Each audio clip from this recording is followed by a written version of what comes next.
जगायचंय गाई, मला हे सुंदर जग बघायचंय गाई. आई मला मारू नको ग, आई मला मारू नको. आई आई आई, अगं मी बोलतीये, तुझी परी परीच म्हणतेस ना ग तू मला.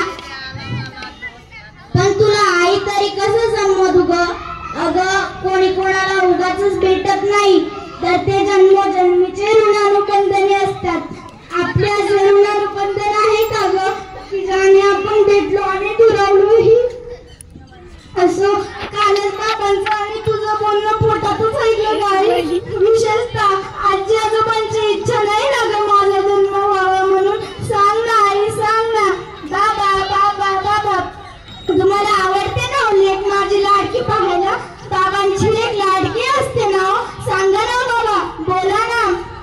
बाबा तुम्ही आईला का दवाखान्यात घेऊन गेला होता. किती मोठमोठ्या बिल्डिंग्स होत्या तिथे आणि त्यात मी किती छान दिसत होते. सांगा ना बाबा, बोला ना. आजी तू का दिलास ग आईला ते औषध. किती कडू होतं ग आजी ते, मला त्रास होत होता ग आजी. आजी तू पण एक मुलगी म्हणूनच जन्माला आलीस ना ग. मग माझं स्वागत तू नाही करणार तर अजून कोण करणार. सांग ना आजी. आई तू का घेतलंस ग ते औषध. किती कडू होतं ग आई ते, मला त्रास होत होता ग आई. आई एकदा जन्माला तर घालून बघ ग एकदा, तुझेच रूप तू पाहशील. माझ्या एकदा मी कोणाची बहीण कोणाची आई, मग मला गर्भात मारण्याची का ग तुला घाई. सांग ना आई, का ग तुला घाई.